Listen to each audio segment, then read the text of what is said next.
नमस्कार दोस्तों, हमारे यूट्यूब चैनल ज्ञान अर्जन नोट्स में आप सभी लोगों का स्वागत है। आज हम पढ़ेंगे भारतीय मृदा से संबंधित कुछ क्वेश्चन आंसर लगाने का प्रयास करेंगे। इससे पहले हम भारत की मिट्टियों को पढ़ चुके हैं और भारत के भूगोल से संबंधित कुछ महत्वपूर्ण जो क्वेश्चन आंसर हैं उसको भी लगा चुके हैं। अगर आपने वीडियो नहीं देखा तो आप प्लेलिस्ट में जाकर देख सकते हैं। आइए यहाँ पर पहला क्वेश्चन देखते हैं। पहला प्रश्न है, मृदा को किस प्रकार के तंत्र की उपमा दी गई है? तो मृदा को जो है जीवित तंत्र की उपमा दी गई है।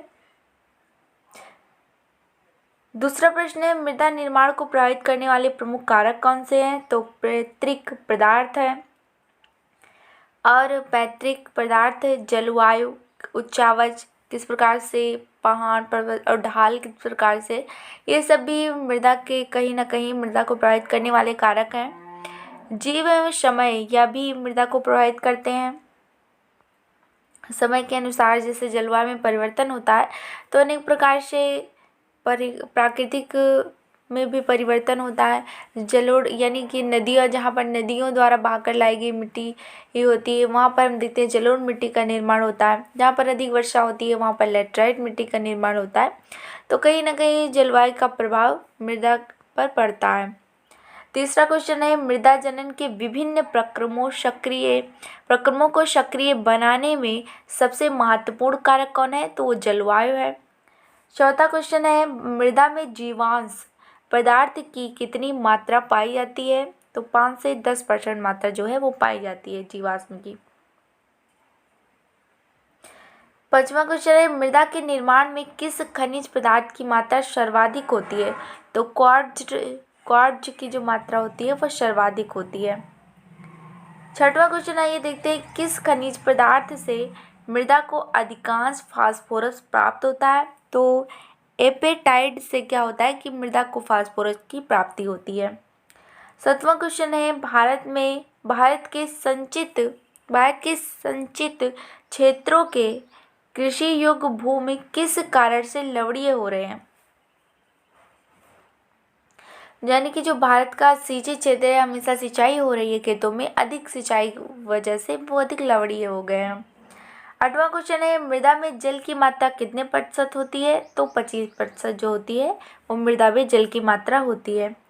नौवां क्वेश्चन है, अम्लीय मृदा में किस आयन की अधिकता होती है? तो हाइड्रोजन आयन की जो अधिकता होती है वो अम्लीय मृदा में होती है। 10वां क्वेश्चन है, पदार्थ की सर्वोत्तम वृद्धि किस पीएच मान पर होती है? तो हमने पहले ही पढ़ा था 6 से लेकर 7.5 जो होता है मृदा का पीएच मान होता है इसके मध्य। 11वां क्वेश्चन है, चाय, कहवा, काजू, सिनकोना के लिए किस प्रकार की मृदा के लिए उपयुक्त होता है? यानी चाय की खेती करें, कहवा या काजू की कृषि करें तो किस प्रकार की मिट्टी होनी चाहिए? तो लेटराइट मिट्टी होनी चाहिए।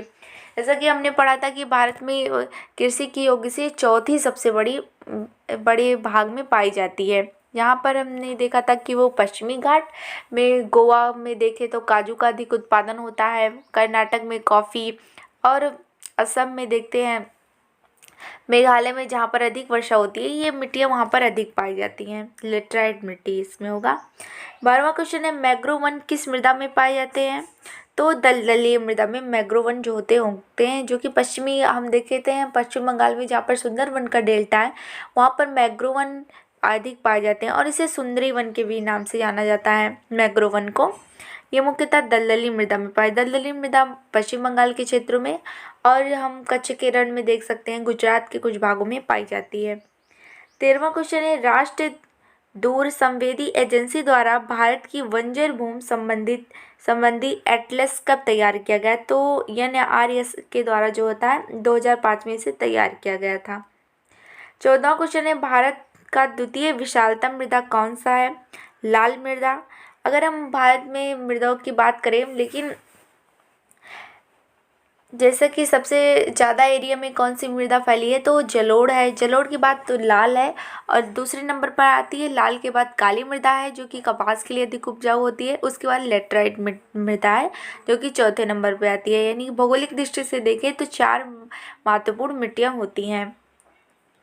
15वां क्वेश्चन है, जलोढ़ मृदा में किन तत्वों की प्रचुरता होती है? तो पोटेशियम एवं चूना की प्रचुरता होती है जलोढ़ मृदा में। तो इस प्रकार हमने मिट्टी से संबंधित कुछ महत्वपूर्ण क्वेश्चन आंसर लगाए। मिलते हैं अगली वीडियो में। आशा है कि आपको यह वीडियो पसंद आई होगी।